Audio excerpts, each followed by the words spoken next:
Imagine that you're a red-blooded carnivore. You love burgers, steak, pork chops, bacon.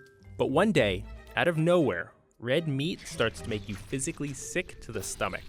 It sounds like science fiction, but it's real. And it's spreading. It's spreading to people like Amy. My name is Amy Pearl, and I'm a producer for WNYC. She has what is called a mammalian meat allergy. I have a tendency to not mention it at restaurants because I feel like if you say to a server, like, I'm allergic to meat, they're gonna be like, I'm spitting in your food. Any meat that came from a cow, a pig, or a lamb will make Amy sick. Very, very sick. Like, I just had hives on my hands and my feet and like all over my torso. I was like nauseous and I felt like I was fainting. I felt like the world was ending. I felt like I was gonna pass out and I couldn't really breathe. Thousands of Americans are suffering like Amy, but until 2009, this sort of allergy went undiagnosed.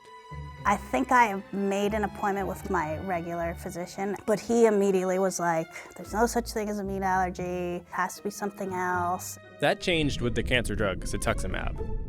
In a clinical trial, 1 in 4 patients developed severe allergic reactions to the drug. Some even died. Naturally, cetuximab was investigated.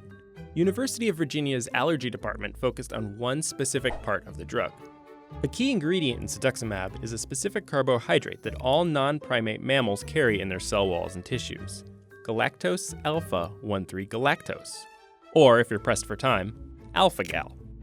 Dogs have it, cats have it, and the mice cells involved in the production of cetuximab have alpha-gal. The team discovered that those who had reactions were from only certain areas of the US, the Southeast. The locations of the cases aligned almost perfectly with the range of a specific type of tick, the Lone Star tick. Dr. Scott Commons is an allergist and was working with the university at the time. Over 90 to 93% of our patients that develop allergic reactions to red meat and test positive by a blood test will have a history of tick bites. The thing I Googled was sudden meat allergy. I found an article that said there was some man in Florida had gone into anaphylactic shock from eating meat after a tick bite. And I was like, I had a tick bite? I mean, I often have a tick bite. I'd just taken a tick off me. One of the leading researchers, Dr. Thomas Platts Mills, went so far as to use himself in an unofficial experiment, taking a hike through a nest of larval ticks. It earned him a nice case of red meat allergy.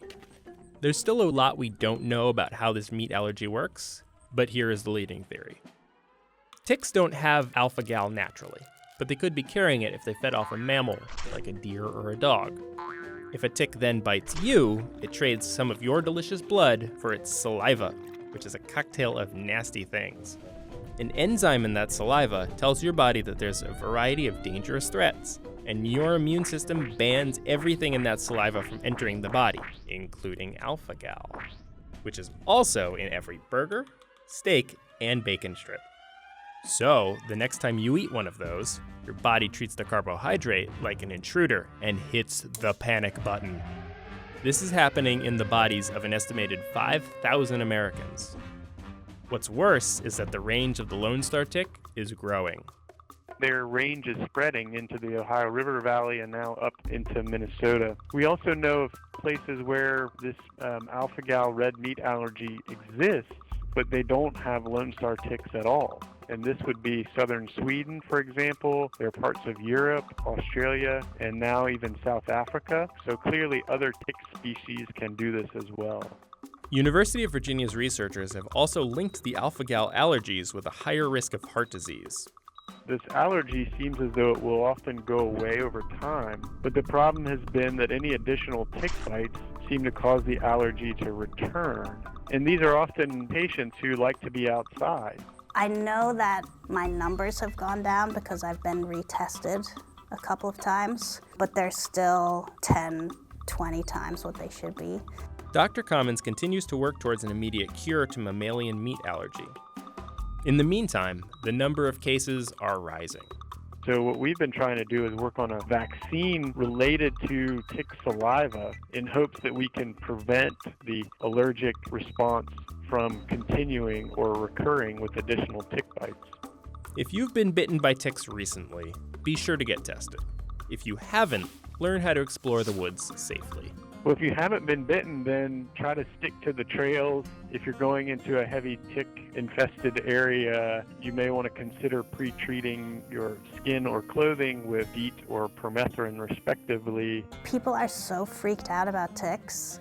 It's not that bad. They're much easier to see than you think. Learn how to do a tick check after spending time in the wilderness. And if you value a juicy steak over a walk in nature, then maybe stay out of the woods.